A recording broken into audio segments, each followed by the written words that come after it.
नमस्कार. आज आपण विरार वसईमध्ये उपस्थित आहोत.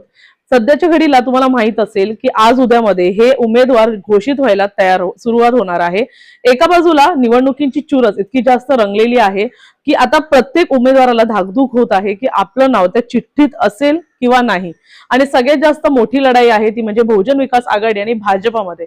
कारण गेल्या 1 वर्षांपूर्वी जे परिवर्तन झालं त्या परिवर्तनाचे जे काही समस्या असू दे, प्रोज असू दे, कॉन्स असू दे, आपण सगळे बघतोय की कशा प्रकारे या संपूर्ण परिवर्तनामध्ये विविध समस्यावरती आल्या, काही ठिकाणी समस्या सोडवण्यातही आल्या. परंतु आता निवडणुका आलेल्या आहेत आणि हे सगळ्यात जे प्रतीक्षित निवडणुका होत्या ते म्हणजे याची प्रतीक्षा सगळ्यांनाच होती आणि ते आहेत म्हणजे महानगरपालिका निवडणुका. 15 जानेवारीला निवडणूक होणार आहे, 16 जानेवारीला निकाल लागणार आहे आणि या निकालामध्ये स्पष्ट होईल की 10 वर्षानंतर पुन्हा एकदा कोणाची बॉडी या ठिकाणी बसते.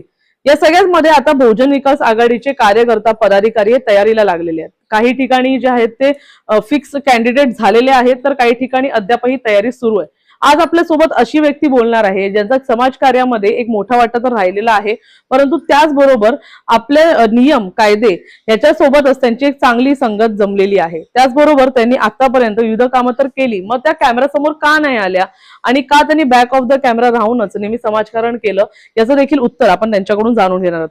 आपण उपस्थित आहोत नाळेगावामध्ये आणि ह्या ठिकाणी आपल्यासोबत आहेत ऍडव्होकेट दीप्ती भोईर मॅडम. दीप्ती चेतन भोईर असं त्यांचं पूर्ण नाव आहे. ऍडव्होकेट चेतन भोईर आपल्या सगळ्यांना परिचित असतील, नेहमीच एक ओळखणारा चेहरा आहे, आपल्यात वावरणारे व्यक्तिमत्व आहेत. त्यांच्या ते पत्नी आहेत, आपण त्यांच्याकडून जाणून घेऊया नेमकं किती वर्ष ते या प्रोफेशन मध्ये आहेत आणि समाजकार्याशी त्यांचा काय असा संबंध आला की आज अचानकच त्यांना असं वाटलं की आपण समोर येऊन आपलं समाजकारण एक वेगळ्या स्तरावर नेलं पाहिजे. मॅडम नमस्कार. काय सांगाल, ऍडव्होकेट तर तुम्ही आहातच, नियम कायदे तर सगळेच तुम्हाला माहित असतील, पण समाजकार्यामध्ये रस कधीपासून आला? माझ्या लग्नाला 15 वर्ष झाली आणि राजकारण वगैरे असं काय आम्हाला माहिती नाही. मी यांच्यासोबत समाजकार्यच बघत आली आहे त्याच्यामुळे. आणि आम्ही फ्रेम मध्ये नव्हते, आम्हाला आप्पांनी रील्स बनवायला नाही शिकवल्या, रिअल कामं करायला शिकवली. कामं करणारी माणसं आहोत आम्ही, त्याच्यामुळे आम्ही फक्त समाजकार्य करतोय, लोकांची कामं करतोय, त्यांच्या अडचणी सोडवतोय. आणि आता आम्ही वकील असल्यामुळे न्यायाच्या चौकटीत जी कामं आम्हाला होणार आहेत आमच्यानी ती आम्ही सोडवण्याचा प्रयत्न करणार आहेत कायदेशीर. कशा प्रकारे प्रयत्न करणार आहात? म्हणजे आता प्रत्येक आपल्याला माहिती आहे की आज जर कोणताही with great powers with great personalities, तर असं आता कोणती पॉवर असं तुम्हाला वाटतं की आपल्याकडे असली पाहिजे जेणेकरून तुम्ही समस्या सोडवू शकता? कारण आज फक्त समाजकारण करून होत नाही, काही अथॉरिटीज पण हातात लागतात. तर काय सांगाल त्याबद्दल? सर्वात महत्त्वाचं म्हणजे आपली सत्ता आली पाहिजे, आपल्या पक्षाची, बहुजन विकास आघाडीची. आणि आपल्या पक्षाचा तिथे महापौर बसला पाहिजे. जास्तीत जास्त आपले नगरसेवक पदावर निवडून आले पाहिजे. त्यासाठी ते निवडून आले का आपली कामं होऊ शकतात. नक्कीच. सर तुम्हाला विचारू इच्छिते, ज्या प्रकारे आज जो परिस्थिती सुरू आहे राजकारणामध्ये, एक वकील म्हणून आज काय वाटतं, दृष्टिकोन काय आहे? बघा, खूप चांगला तुम्ही प्रश्न विचारला मॅडम. मला असं वाटतं जे शिकले सवरलेले लोक आहेत, जे शिक्षणाने पुढे आहेत, त्या लोकांनी राजकारणाकडे आलं पाहिजे. आपण शिक्षण घेऊन फक्त आपला घरदार किंवा संसार करून फक्त आपल्या मर्यादेमध्ये राहतो, हे सगळं बाजूला ठेवून आपण लोकांमध्ये आलो पाहिजेत. आणि खऱ्या लोकांना गरज आहे, शिकले सवरलेल्या लोकांची गरज आहे आणि आपण शिक्षण घेऊन राजकारणामध्ये उतरलं पाहिजे असं मला वाटतं. नक्कीच. मॅडम तुम्हाला विचारू इच्छिते, आज महिलांच्या अनेक समस्या तुम्ही तर रोज बघता की किती केसेस वाढत चाललेले आहेत, डोमेस्टिक व्हायलन्स असू दे, डावरी असू दे, आणि जे काही देशामध्ये सुरू आहे, तुम्हाला वाटतं की खरंच म्हणजे आज बीजेपीने जे काही परिवर्तन इकडे आणलं त्याचा काही फायदा झाला वसई विरारमध्ये? अजिबात नाही. उलट महिलांना त्यांनी 1,500 रुपये अकाउंटमध्ये लाडक्या बहिणीमार्फत जे दिले आहेत ते पाहून महिलांनी खुश नाही झाले पाहिजे. उलट आप्पाच्या काळात कधी कोणाच्या घरावर कधी हातोडा किंवा बुलडोजर नाही चढलेला. आणि आता कुठे कोणाचा रोजगार, दुकानं तोडली जात आहे.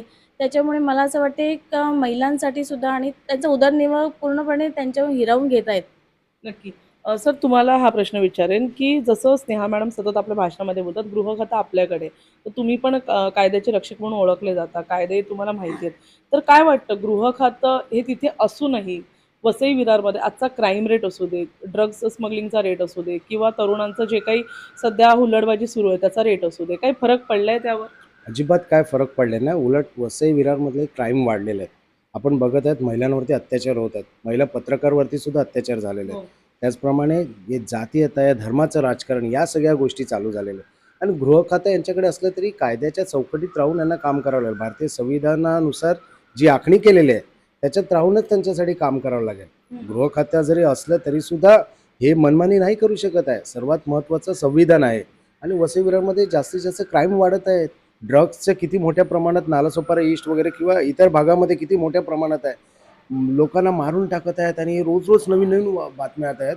तर गृह खातं यांच्याकडे असून काही फायदा झालेला नाही. उलट नालासोपारामध्ये मोठ्या प्रमाणात हे गुन्हेगारी वाढत आहे.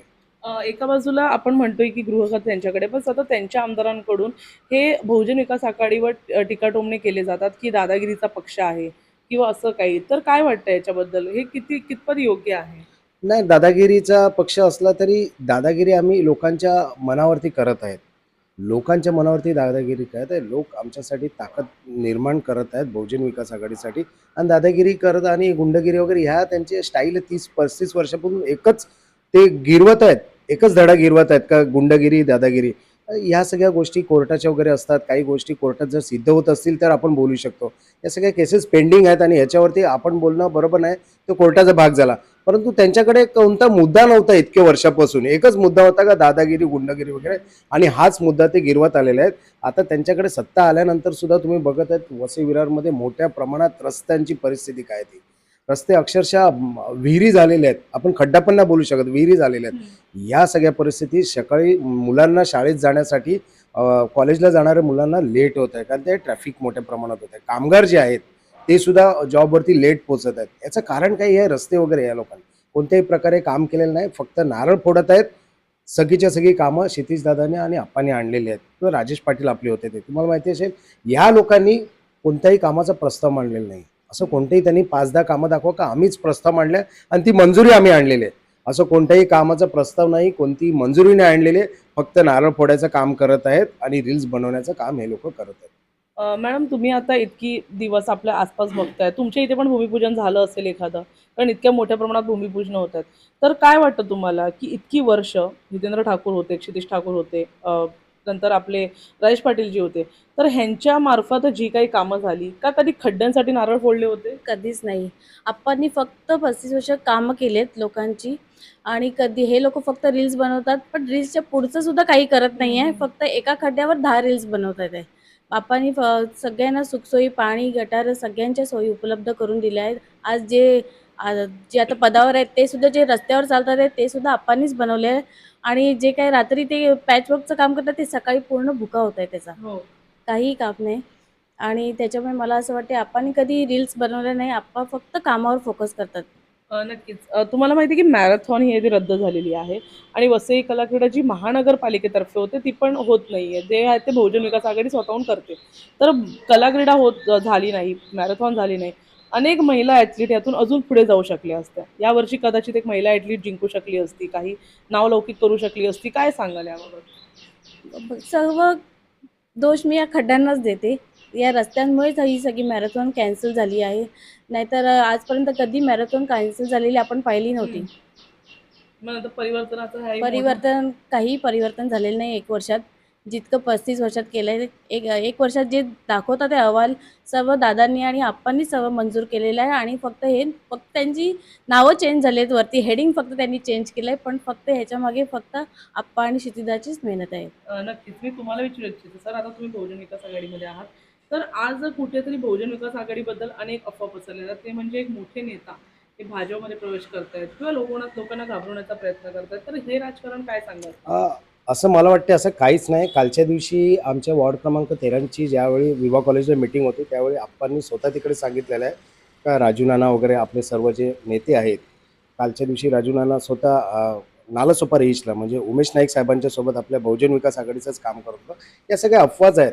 आता त्यांची एंट्री झाल्यानंतर अजून मोठा धुमाकूळ होणार आहे आणि आणखीन ताकद वाढणार आहे. ऑलरेडी आहेच, परंतु काही कामानिमित्त त्यांचे काही कामच असतील, हे असतील राजस्थान वगैरे या ठिकाणी, काही त्यांची व्यवसाय निमित्त त्यांना जावं लागत आहे. परंतु मला असं वाटतं आहे आता राजू नाना सुद्धा कालपासून नालासोपारा या ठिकाणी आलेले आहेत आणि बहुजन विकास आघाडीचा आता महापौर बसणं 100% झालं. कुठेतरी वाटतं की बहुजन विकास आघाडीच्या कार्यकर्त्यांना, पदाधिकाऱ्यांना घाबरवण्यासाठी सगळे प्रयत्न सुरू आहेत.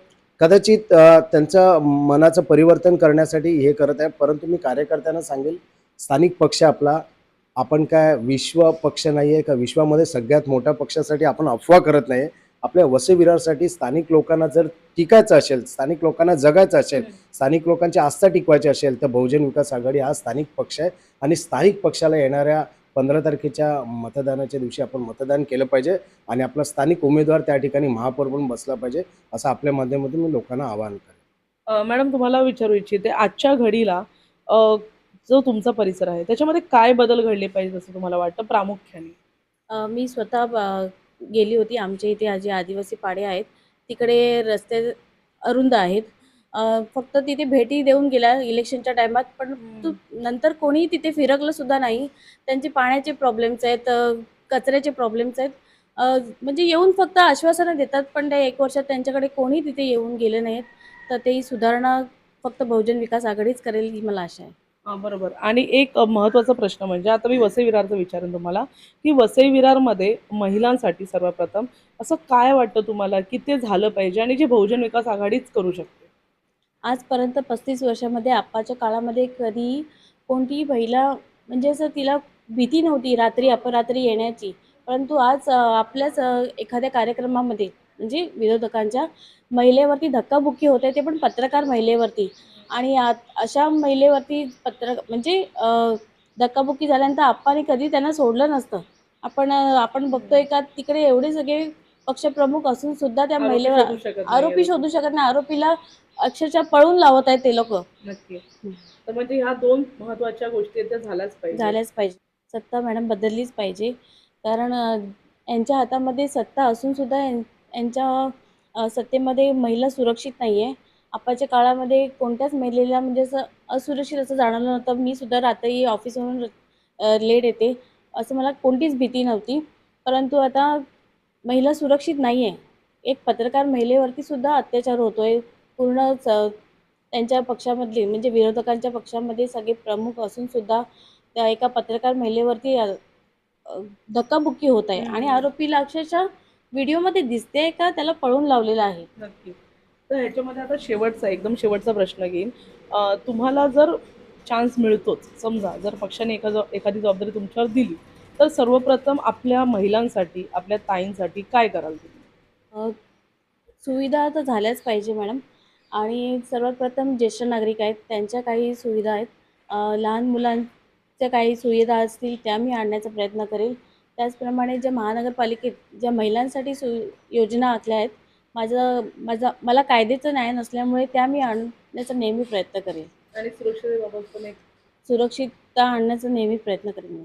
धन्यवाद. जसं की आपण पाहिलं, की एक महत्त्वाचा मुद्दा या ठिकाणी आहे, की गेल्या 35 वर्षाचा जरी आपण आराखडा पाहिला, तर त्याच्यामध्ये कुठेतरी महिलांच्या सुरक्षिततेबाबत कोणताही प्रश्नचिन्ह नव्हता, जे मागच्या 1 वर्षामध्ये मोठ्या प्रमाणात उपस्थित राहिलं आहे. ज्याच्यामध्ये आपण जर पाहिलं तर मध्ये एक घटना घडली, ज्याच्यामध्ये महिला पत्रकारासोबत जो काही गैरवर्तन झालं.